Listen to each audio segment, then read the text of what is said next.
കഴിഞ്ഞു. ഡെയിലി ഉള്ള ഒരു ടീമാണ്. നടന്നിട്ട് ഫ്രണ്ട്സ് ആയതാണോ നിങ്ങൾ? അല്ല, ഫ്രണ്ട്സ് ആയിട്ട് നടക്കാൻ പോകുന്നത്. ഫ്രണ്ട്സ് ആയിട്ട് നടന്നതാ അല്ലേ?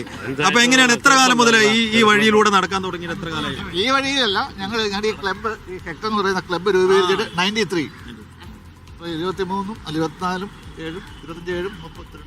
നിങ്ങൾ രാവിലെ നടത്തം മാത്രമേ ഉള്ളൂ അതോ ഒരു എക്സസൈസ് പാറ്റേൺ ഒക്കെ ഉണ്ടോ? രാഷ്ട്രീയം പറയും, നുണ പറയും, എല്ലാം ചെയ്യും.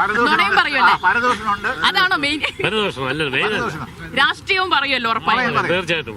എന്താണ് ഇപ്പൊ ഇലക്ഷൻ സമയമാണല്ലോ, അപ്പോൾ രാഷ്ട്രീയം കൂടി പറയാം. 2, 3, 4, 5 ഞങ്ങൾ 5 പേരും LDF അനുകൂലികളാണ്. എന്താണ് ഇലക്ഷൻ? ഈ കോർപ്പറേഷന് കുറെ കാലങ്ങളായി LDF ഭരിച്ചുകൊണ്ടിരിക്കുന്നു.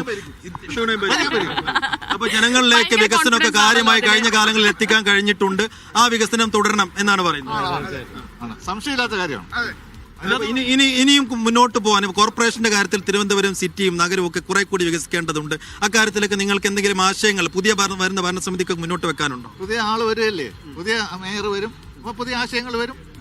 അതിന്റെ കൂട്ടത്തിൽ ഇപ്പൊ പെട്ടെന്ന് ചോദിച്ചാൽ ഒരു ആശയം നമുക്ക് പറയാനൊക്കില്ല. പക്ഷെ പല നല്ല കാര്യങ്ങളും ഈ കഴിഞ്ഞ കുറേ വർഷങ്ങളായിട്ട് ഇവിടെ നടപ്പിലാക്കുന്നുണ്ട് എന്നുള്ളൊരു സത്യം. ഒന്ന് ചോദിക്കട്ടെ, ശക്തമായിട്ടുള്ള വാദമുണ്ട്. നിങ്ങളൊക്കെ തന്നെ അതിനെതിരായിട്ട് നിൽക്കും. നിങ്ങൾ എപ്പോഴും സ്ഥിരം നടക്കാൻ വരുന്നവരാണല്ലോ. തെരുവുനായ ശല്യം നല്ല ഉണ്ട്, പലർക്കും ഈ മ്യൂസിയത്തിൽ നിന്ന് കടിയേറ്റു എന്നൊക്കെ പറയുന്നുണ്ട്. അപ്പോൾ അങ്ങനെ എപ്പോഴെങ്കിലും ഒരു അനുഭവം ഉണ്ടായിട്ടുണ്ടോ? അതിന് പരിഹാരം വേണ്ടേ?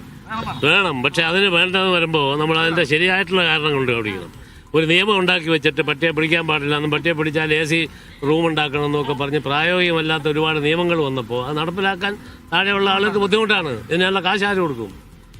ഒരു നിയമം അവിടെ നിന്ന് ഉണ്ടാക്കിയിട്ട് രാജ്യം മുഴുവൻ നിയമം അത് നടപ്പിലാക്കുന്നതിന് ആവശ്യമായിട്ടുള്ള ഭീമമായ ചെലവ് വഹിക്കാൻ ആരുമില്ല. രണ്ടാമത് അവരുടെ അടുത്ത് മേഘാന്റെ അടുത്ത് ചോദിച്ചാൽ പറയാം ഒരു മരം കണ്ടുപിടിക്കുന്നു, മരത്തെ കയറിക്കോളാൻ ആൾക്കാരുടെ അടുത്ത്. അപ്പോൾ അതിനകത്ത് പരിമിതികളുണ്ട്. ഒപ്പം തന്നെ ഈ പ്രാദേശിക വികസനവും വികസനമില്ലായ്മയും ചർച്ച ചെയ്യുന്നതിനപ്പുറത്തേക്ക് സംസ്ഥാന രാഷ്ട്രീയത്തിലെ വലിയ സംഭവവികാസങ്ങൾ, വിവാദങ്ങൾ, ശബരിമല സ്വർണ്ണക്കൊള്ള പോലെയുള്ള വിഷയങ്ങൾ, അതൊക്കെ ഈ തെരഞ്ഞെടുപ്പിൽ, ഇപ്പോൾ പ്രാദേശിക തെരഞ്ഞെടുപ്പിൽ, ത്രിതല തെരഞ്ഞെടുപ്പിൽ വിഷയമായി വരുമോ? എനിക്ക് അഭിപ്രായമില്ല. കാരണം ഞാനത് നോക്കിയിട്ട് വോട്ട് ചെയ്യുന്ന ഒരാളല്ല. ശബരിമല അവിടെ പോകുന്ന ആളുകൾ തീരുമാനിച്ചോട്ടെ. ശബരിമല സ്വർണ്ണക്കൊള്ള തദ്ദേശ വിഷയമല്ല, ഫാക്ടർ അല്ല. അതൊരു ഫാക്ടറി അല്ല.